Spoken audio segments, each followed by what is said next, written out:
This is Danny with QuadLugs, and we're going to be installing the FPV camera mount.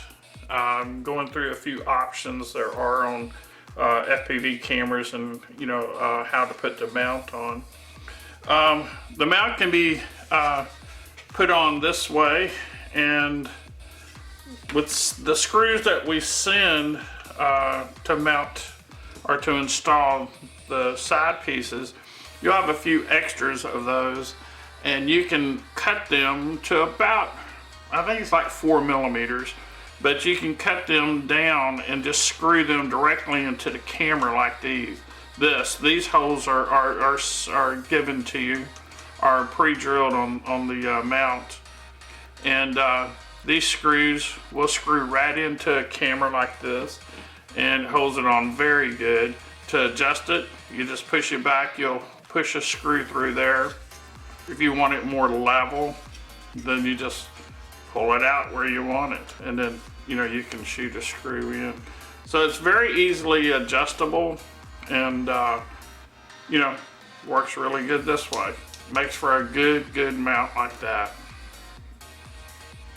Another way you can do it is to use a different camera, but this one has a mounting bracket on it, and I screw the bracket into this piece here, level this or center this right here this way, and screw the bracket into this arm here, the top of the arm. And whenever I do that, I normally put a couple drops of CA in there also, and really locks it in. And then the camera adjustment, you can do it from the side here, the 2 screws on either side, and makes it real easy to adjust your camera, any way you want it. So either camera works really good. You have about 30 millimeters to play with here, this way, and 29 to 30 in this direction.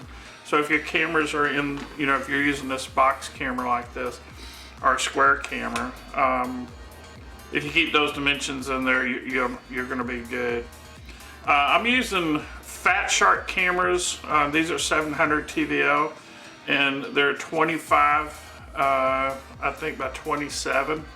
But anyway, anything, excuse me, in that 25 to 27 millimeter width and height works really good. And this is also a Fat Shark camera, 700 TVL. And I really like the Fat Shark line. I personally do. It's really easy to hook up, and they seem to work real well. But any camera with this same setup will work. Now another thing you can do, and I really like this, and I fly with it this way quite a bit, is get a rubber band. And first of all, this is the type camera where the screws go into, and I'll show you right here and here. But again, another way that I like is a rubber band. Believe it or not, I fly with this quite a bit. And if you have something that gets in between the 2 lugs in front for some reason, if you hit something really hard, and it gets in between there, this camera actually gives, but yet it still stays pretty sturdy, or very sturdy when you're flying. So you just kind of wrap it around and twist it and back like that, and you can plug it in right there, and you do this number on it, and it's pretty tough, but it gives you that cushion here if you would get something to go in between this area right here.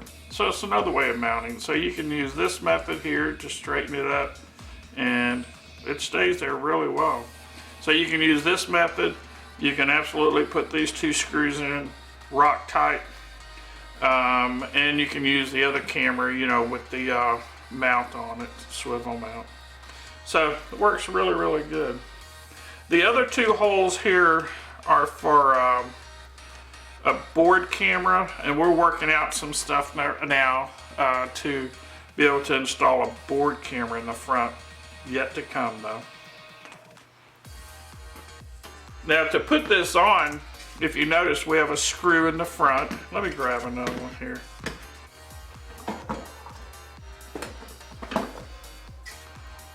But this right here, you'll go ahead and flex them.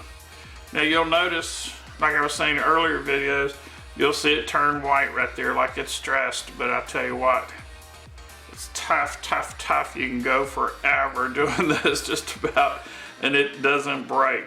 So it's really good. If for some reason you would ever break it, we give you 2, you have another. So you'll want it slides right up in this area right here like this, right underneath the top plate. And it's gonna be a tight fit. That's the way we did it. Or that's the way we designed it. But you slide it in like that, and you bring it down, and then you can take your measurement because you'll have to trim it. So we'll go ahead and trim it about right in here. And we just use scissors. Let me find my scissors. Okay. And you can use a knife, you know, you can use whatever you want, but scissors work really well. I'm trying to get a straight cut. Should put a, you know, a square on it and level up the line, but we'll see how straight. Not too bad. But you can put a square on it, you know, and you know, mark yourself a good line so you get a nice looking job out of it. So anyway, we cut this little piece off, and we're gonna put it back in like this, slide it underneath again,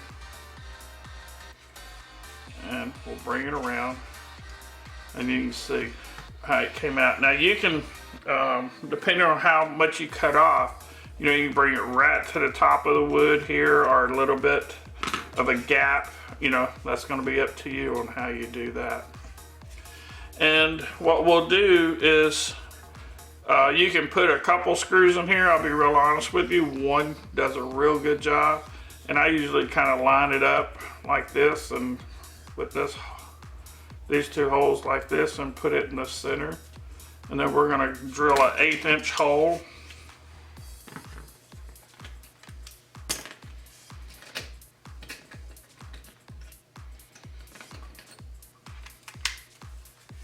You're gonna get a piece of scrap. We'll go ahead and drill an 1/8" hole. And you know, we'll bring it up to where it's gonna catch here in about the middle of the wood. And I think this will be pretty good right there. Doesn't have to be exact. It holds very, very well. So go ahead and, there we go. You can trim the corners off if you want. There we go. Again, we'll go ahead and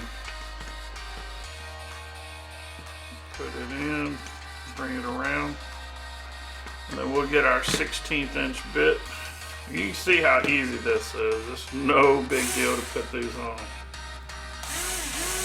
We'll, you know, drill it about 1/2 to 3/4 way. And then we're gonna put a 5/8 long screw. I'm sorry, a 3/8 long.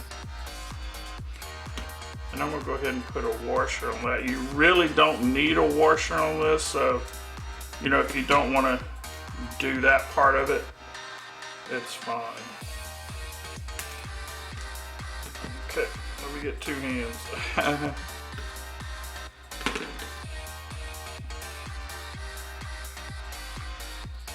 Okay.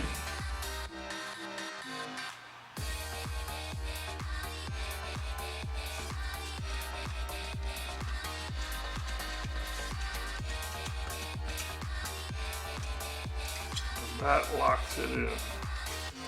And we'll push the sides in just to make sure. Now, anytime you're you know, dealing with this basswood, and this goes the same way into the carbon arms too, by the way. You know, it'll install the same. But anytime you're going into basswood, if you want to drill your pilot hole, go ahead and put the screw in. It's a little bit more effort, but it works really good. You can unscrew it, take this off, put a drop of thin CA into that hole where the threads were, let it dry, put it back in, and it's really a good method of stiffening up that wood right there and giving you a good bite on that. But this works really, really good. So now it's installed, so you can push it back, you know, put your camera on, push it back, shoot your screw in here. If you put your camera mount on top, the action camera isolation mount on top, if you put that mount on top of here, whenever you put the 2 screws on either side, go ahead and line up where you want your camera, and those 2 screws actually hold this piece in at the same time. You know, and then if you want to redo it, you can, you know, loosen those 2 screws up and move this and put them back in, and it'll, you know, tie into it again and hold it. So, makes a really nice install, and we're just gonna take it out like this. You can do this number, you can put your camera in, you can work on it, you can plug it in, you know, do whatever you need to do, and you'll be in good shape. Let me grab a couple of those screws and I'll show you how this works. These are some of the screws we give you to put these pieces on here, the side pieces. So what we'll do is we're gonna cut them, and it's, you know, about like that, like 3 or 4 millimeters. And I always point it down so it doesn't grab me. And then we'll go ahead and cut this other one. So you can definitely use the rubber band on it. I'm gonna tell you, it works very, very good. I really do like that. Or again, this is definitely another option. We'll just put this where it's the right direction. And we're gonna put it through. And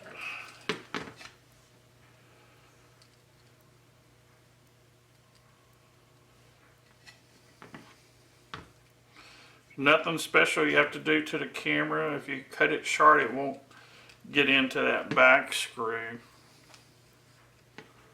Let's see if we can catch it there. There we go. But just that's that easy. You can mount this thing.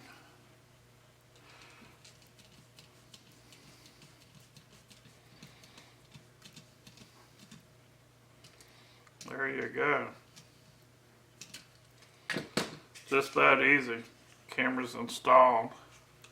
And it makes for a very, very good fit.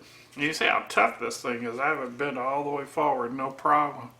So you can do this, you know, get to your camera, go ahead, and what I normally do is when this plate is put on like this at the bottom of this piece here, and you know, this gives you plenty of room for your ESCs if you're doing them separate, or if you're doing a 4-in-1, or if you're doing, you know, the motors, the ZTW motors with the integrated ESCs. All you have here is a power distribution, plenty of room. So mounting, installing this plate at the bottom of this works out real good. When you do that, if you notice, this plate is even with this piece here. And that's whether you use, you know, the wood, or if you use the carbon, it's the same dimensions, so this will always be level. So that's a great place there to install your transmitter, your video transmitter. So I normally install it right here in this area. My antenna comes up here, works perfect. Controller's in this area right here. I normally put my receiver on the side right here, but if you want to mount your receiver in here, you still have room.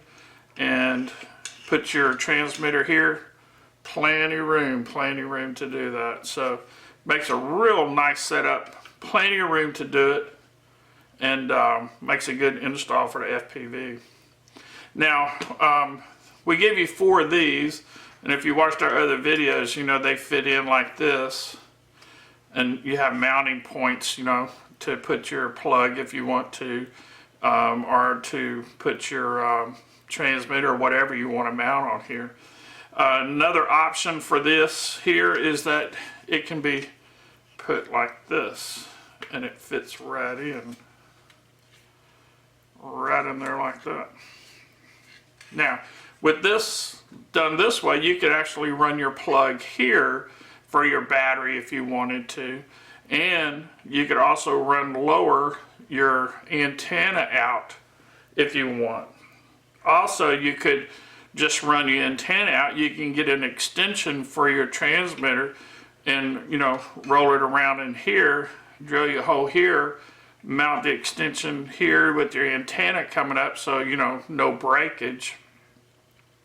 Or what I've done also is just mounted my transmitter in the back here, you know, underneath, like we were talking about. And I drill a hole through here, and my transmitter sticks out. And let me show you. Let's see if I have one here. Yeah.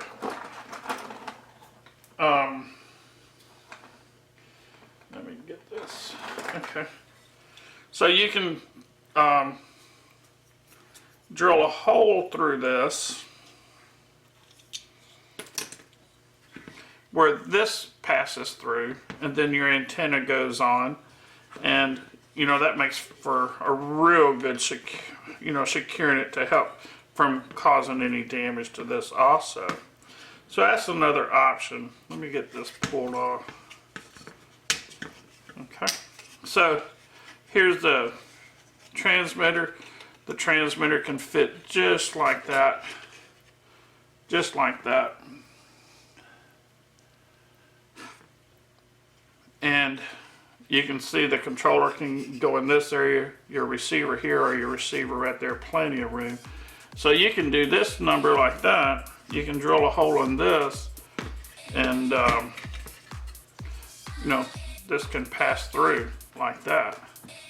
And you'll notice you still have enough room, even after a hole's drilled through here and this comes through, for your antenna to fit.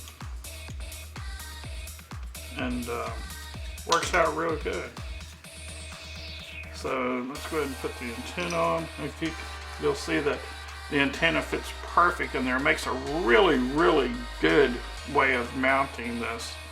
So you can put that, shoot your screw this way, screw into there, and drill you a hole that sticks through it. Excellent job. Works really, really good.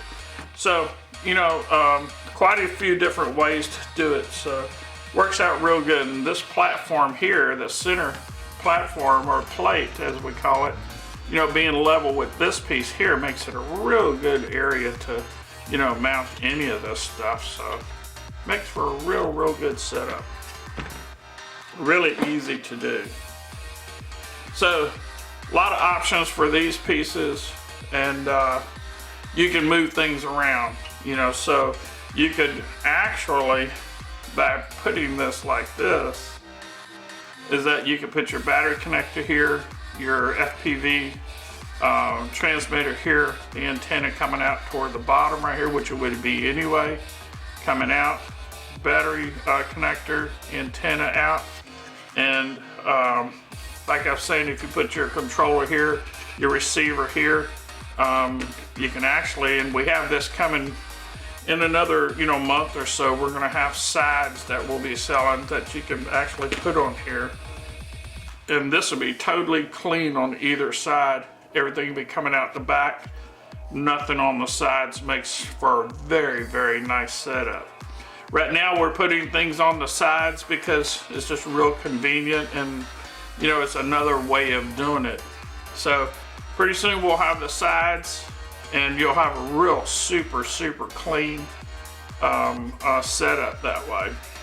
So a lot of things still to come. Many, like all of our QuadLugs, it allows you to build many different ways, and that's pretty cool. And there we go, we slide that in, and you have good protection on your camera. Let me get this cap off. If you see, you have real good protection here. There you go. So as it comes around, you'll see very, very good protection. Works really good, really, really good. But I think you'll really like it. It's easy to put on, easy to do, very versatile. And like I said, with the side pieces, it allows you to install things on the side or do this number like this. And with our sides that'll be out pretty soon, super clean looking. But anyway, that's how they go on. That's a few options of putting the cameras on. And this is Deanie with QuadLugs, and we'll see you on the next one.